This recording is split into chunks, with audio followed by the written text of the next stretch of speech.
హరే కృష్ణ హరే కృష్ణ ప్రభుజీ. ఈ దినమున మా ప్రభు గారు ఒక గొప్ప విషయాన్ని తెలియపరిచారు. అదేమనగా ఈరోజు నరసింహస్వామి ఆవిర్భవించిన రోజు, అనగా జన్మాన్ని భక్తుడి కోసం జన్మాన్ని తీసుకున్న రోజు. అంటే ఆయన మానవలాగా జన్మించే వ్యక్తి కాదు, తానుగా అవతారాన్ని తీసుకున్న దినం.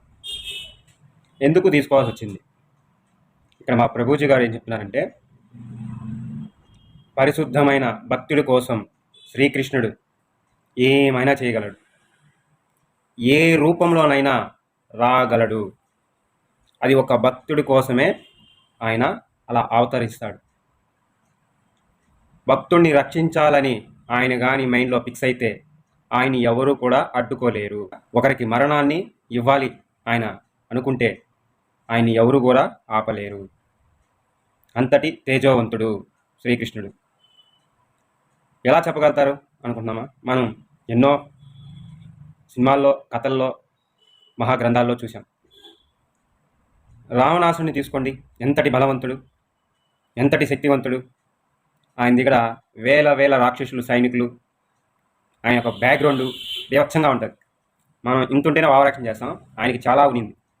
అయినప్పటికీ శ్రీకృష్ణుడు మానవ రూపంలో రాముడుగా వచ్చి ఒక్క బాణంతోనే చంపాడబడేశాడు. ఎవరి కోసం? భక్తుల కోసం. అదేవిధంగా హిరణ్యహిషుడు, ఆయన కూడా చాలా శక్తివంతుడు. బ్రహ్మ దగ్గర వరం పొందిన వ్యక్తి, మరణాన్ని జయించాలని. ఆయన కోసం కూడా, ఆయన మరణాన్ని పొందడం కొరకు కూడా, కేవలం భక్తుడిని రక్షించడం కొరకు సింహ రూపాన్ని పొందడం జరిగింది. ఇట మనిషి అని చెప్పలేం, ఇలా ఒక మృగం అని చెప్పలేం. అర్థం కాకుండా అటు సగం ఇటు సగం రూపాన్ని పొంది హిరణ్యకృష్ణుడిని మరణాన్ని పొందేటట్టు శ్రీకృష్ణుడు చేయడం జరిగింది. ఇక్కడ విషయం ఏంటంటే, భక్తుడు జోలికి కానీ వస్తే శ్రీకృష్ణుడు ఏ రూపాన్నైనా పొంది రాగలడు అని మనకి మన ప్రభుజీ గారు తెలుపుతున్నారు. మీకు తెలిసినదే, ఎన్ని రూపాల్లో రాలేదైనా. చేపగా వచ్చారు, తాంబేలుగా వచ్చారు, ఒక పంది రూపంలో వచ్చారు. ఆయన మానవ రూపంలో రాముడుగా వచ్చాడు. లోక కళ్యాణం కోసం శివయ్యని కొన్ని విషయాల్లో హెల్ప్ చేయడం కోసం కూడా ఒక స్త్రీ రూపాన్ని పొందారు. ఒక బ్రహ్మరాక్షసుని చంపడం కొరకు అయ్యప్ప స్వామికి జన్మాన్ని ఇవ్వడం కొరకు కూడా మరలా స్త్రీ రూపాన్ని పొందారు. ఆయన ఈ లోక కళ్యాణం కోసం, భక్తుడి కోసం ఏ రూపంలోనైనా ఆవిర్భవించగలడు. ఎక్కడి నుంచి? 7-14 లోకాల పైన నుంచి, వైకుంఠం నుంచి ఆ క్షణంలో కిందకి రాగలడు. అంతటి ప్రేమ, అంతటి హృదయం, అంతటి మంచి గుణవంతుడు. ఆయన తప్ప వేరొకరు లేరు. ఆయన తలుచుకుంటే చీమపై కూడా ఎక్కి వచ్చేస్తాడు. ఎందుకో తెలుసా? సర్వాంతర్యామి కనుక. విష్ణు విశ్వం, విశ్వం విష్ణు. ఈ విశ్వమే ఆయన.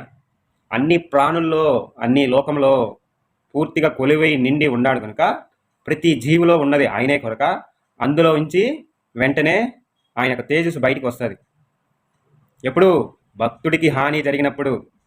కనుక విష్ణు భక్తులు చాలా అదృష్టవంతులు. భక్తుడి కోసం ఆ శ్రీకృష్ణ పరమాత్మ నరసింహస్వామి రూపాన్ని పొందినప్పుడు ఎంతటి తేజస్సము, ఎంతటి పవర్ ఉండిందో తెలుసా అండి? ఒక సూర్యుడి కాంతి మనం తట్టుకోవడం చాలా కష్టం. అలాంటి సూర్యుడి కాంతి 1000 సూర్యుళ్ళు కలిస్తే ఎంత కాంతి, ఎంత తేజస్సు ఉంటుందో అంత ఆ లక్ష్మీ నరసింహస్వామి రూపంలో ఉండిందంట. ఈ 3,000,000 దేవతలు ఆయన దగ్గరికి రావడానికి గడగడగడగడ వణికారంట. దగ్గరికి రావడానికి చాలా భయంతో దూరంగా ఉన్నారంట. ఆయన్ని శాంతిపరచడానికి ఎంతో ప్రయత్నించారంట. ఆ 3,000,000 దేవతలు లక్ష్మీ తల్లిని ప్రార్థించారంట. అమ్మా, ఆయనకి నువ్వు నిరంతరం సేవలు చేస్తూ ఉంటావు కదా, ఆయన నీ మాట వింటారు, మీరు చెప్పండి అమ్మా, ఆయన శాంతిని పొందామని. లక్ష్మీ తల్లి ఒకే ఒక మాట చెప్పిందంట, ఇంతటి తేజస్సుని, ఇలాంటి రూపాన్ని నేను ఎప్పుడూ చూడలేదు, నేను కూడా ఆయన దగ్గరికి వెళ్ళలేను, నా వల్ల కాదు అని చెప్పేశారంట. అప్పుడు అందరూ కలిసి చర్చించుకొని ఆ శ్రీకృష్ణ పరమాత్మ ఒక భక్తుడి మాట మాత్రమే, ఒక భక్తుడి కోసమే ఆయన శాంతిని పొందగలుగుతాడు, లొంగగలుగుతాడు అని అర్థం చేసుకొని భక్తి ప్రహ్లాద మహారాజుని బతిమలాడుకున్నారంట.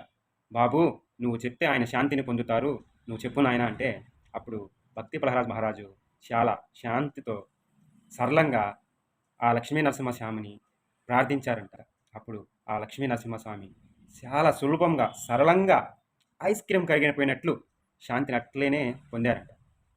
చూసారా, భక్తుడి కొరకు ఎంతటి ఉగ్ర రూపాన్నైనా ఎంతటి తేజస్సునైనా అట్లే చల్లగా దింపుకోగలుగుతారు. ఒక భక్తుడి కొరకే ఆ శ్రీకృష్ణ పరమాత్మ అనగా శాంతిని పొంది రక్షించుకుంటూ ఉంటారనమాట. కాబట్టి మనం అందరం కూడా వైష్ణవ భక్తుల్ని గౌరవిద్దాం. హరే కృష్ణ హరే కృష్ణ కృష్ణ కృష్ణ హరే హరే, హరే రామ రామ రామ హరే హరే.